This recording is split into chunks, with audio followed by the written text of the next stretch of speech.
നമസ്കാരം. സർവം മായ എന്ന് പറഞ്ഞ സിനിമ കണ്ടിട്ട് ഇപ്പോൾ ജസ്റ്റ് കയറിയതേ ഉള്ളൂ. തൃശ്ശൂർ കൈരളി തിയേറ്ററിൽ നിന്നാണ് ഞാൻ ഈ സിനിമ കണ്ടത്. ഒരു നായകൻ എങ്ങനെയാണ് ജനപ്രിയനാകുന്നത്? സിനിമയിൽ ഉടനീളം ടൈറ്റിൽ കാർഡ് ഉപയോഗിച്ചോ അല്ലെങ്കിൽ ഞാൻ ജനപ്രിയനാണ് എന്ന് പറഞ്ഞുകൊണ്ടോ അല്ല. ജനങ്ങൾക്ക് പ്രിയമായ ചിത്രങ്ങൾ ഇറക്കിയാണ് ഒരു നായകൻ ജനപ്രിയ നായകനാകുന്നത്. അങ്ങനെ തീർത്തും ഒരു ജനപ്രിയ നായകനാണെന്ന് ശക്തമായി തെളിയിച്ച ഒരു വ്യക്തിയാണ് Nivin Pauly.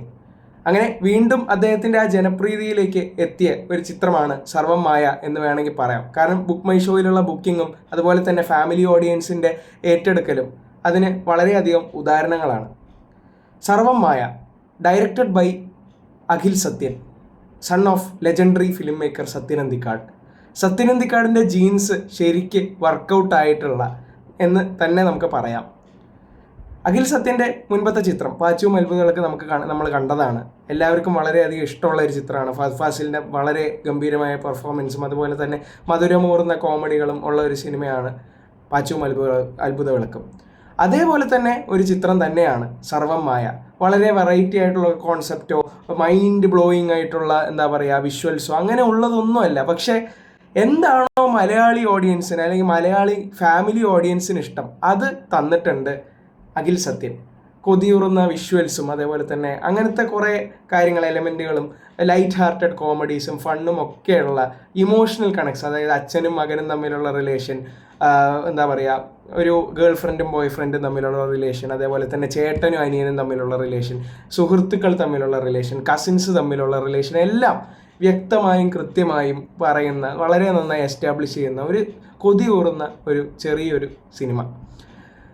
First half second half ഒക്കെ എല്ലാം നന്നായി തന്നെ പോയി. നിവിൻ പോളിയുടെ പെർഫോമൻസ് എടുത്ത് പറയേണ്ടതായിട്ടുണ്ട്. വർഷങ്ങൾക്ക് ശേഷത്തിൽ പുള്ളി പറഞ്ഞ പോലെ ഐ എം ബാക്ക് ബേബി എന്നുള്ള രീതിയിൽ കൃത്യമായി പറയാൻ പറ്റുന്ന ഒരു സിനിമയാണ് സർവം മായ. പിന്നെ മ്യൂസിക് വളരെ നല്ലതായിരുന്നു. ജസ്റ്റിൻ പ്രഭാകരനാണ് മ്യൂസിക് ചെയ്തതെന്നാണ് തോന്നുന്നത്. അതെ, ജസ്റ്റിൻ പ്രഭാകരനാണ്. പുള്ളിയുടെ സോങ്സും BGM ഒക്കെ ബ്ലെൻഡായിട്ട്, വളരെയധികം ബ്ലെൻഡായിട്ട് പോയി. അതേപോലെ തന്നെ ഡയറക്ഷൻ, സ്റ്റോറി, സ്ക്രിപ്റ്റൊക്കെ നമ്മൾ മുൻപേ കണ്ടില്ലാത്ത അല്ലെങ്കിൽ പ്രെഡിക്റ്റബിൾ അല്ലാത്ത ഒരു സിനിമ ഒന്നല്ല. പക്ഷെ എന്താണോ നമുക്ക് വേണ്ടത് അത് ഡെലിവർ ചെയ്യാൻ പറ്റുന്നുണ്ട്. യു ആസ്ഡ് വി ഡെലിവേർഡ് എന്ന് പറയുന്ന പോലെയാണ് സിനിമ മുന്നോട്ട് പോകുന്നത്.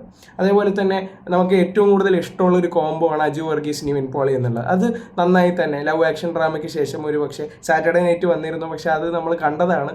പക്ഷെ ലവ് ആക്ഷൻ ഡ്രാമയ്ക്ക് ശേഷം അവരുടെ ആ ഒരു കോംബോ, അവരുടെ ആ ഒരു കളിപ്പിക്കലും മറ്റേ ചെറിയ രീതിക്കുള്ള ഫൺ എലമെൻറ്റും ഒക്കെയുള്ള ഒരു സിനിമ. നിവിൻ പോളി പുള്ളി ഇപ്പോൾ മോഹൻലാലിനെ പറയാറുണ്ട് ചിരിച്ചാൽ ലൈറ്റ് ഹൗസ് എന്നൊക്കെ. അതേപോലെ തന്നെ നിവിൻ പോളിയുടെ സ്മൈലും ദേർ ഇസ് എ മാജിക് അല്ലേ. അപ്പോൾ അതേപോലെ ഒരു നിവിൻ പോളിയുടെ കുറേ ചിരിയും കളിയൊക്കെയുള്ള ഒരു നല്ലൊരു cinema.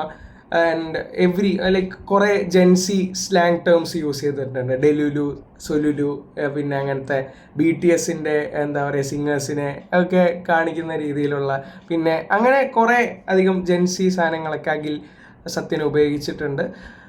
He can do wonders, he can make wonders like his father. അതേപോലെ തന്നെ എല്ലാവർക്കും തിയേറ്ററിൽ നിന്ന് ഫാമിലി ഓഡിയൻസിൻ്റെ കൂടെ കാണാവുന്ന ഒരു ചിത്രം.